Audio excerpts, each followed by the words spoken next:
You know, the classical definition of sustainable development is simply to manage our planet and the resources on the planet, from fresh water and quality of air and the soils we produce food from and the oceans we take our fish from, and to manage these in a way that can satisfy our needs while ensuring that next generation has the same ability to satisfy their needs.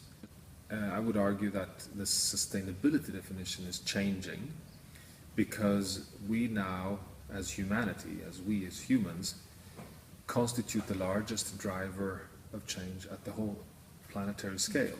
We as scientists have actually advanced a complementary definition of sustainability, which is that we now need to understand sustainability as having human or world development, having our world economy, all our nations and all our well-being and economic growth occurring within the safe operating space of a stable planet. And that could be the more, let's say, correct definition of global sustainability today, that we must now ensure that we stay within the maximum allowed limit for temperature rise on climate, that we no longer lose any more biodiversity, that we do not empty the rivers on fresh water, that we keep ecosystems intact, that we keep the ocean from acidifying, and that these non-negotiable planetary boundaries define a safe operating space. And as long as we stay within that space, we are sustainable.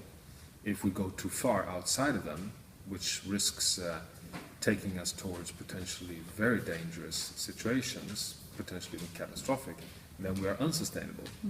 So I think we need to have both these definitions, both our responsibility for next generation, the old definition, but also recognizing that we now need to stay within Earth's safe operating space. I think that gives a good definition of sustainability. Yes, thank you very much. And could you give us some examples of unsustainability in our daily life?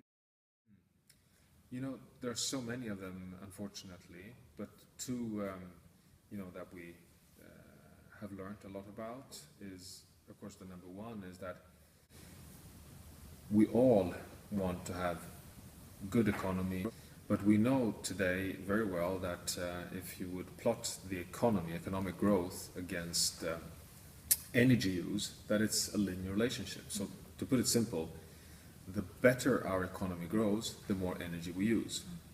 Unfortunately, over the past 150 years, since the Industrial Revolution, the way we have powered our economy has been through fossil fuels. Yes. So we've been burning oil, coal, and natural gas to power our modern economy, which has led to global warming, which now is leading to invoices being sent back by the planet in terms of droughts, heat waves, floods, sea level rise, and very, very damaging unsustainable effects. So that's one example of unsustainability.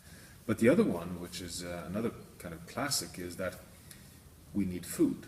And how do we produce food? We'll do that through agriculture. And how does agriculture produce food? Well, it has done so over the past 50 years to a very large extent by expanding agriculture, by cutting down forests and basically transforming natural ecosystems, which leads to loss of species, which leads to loss of carbon, and which leads to degraded land. So we have cheap food. If you go into a store, you can buy meat and bread and all the food items actually at a very low price.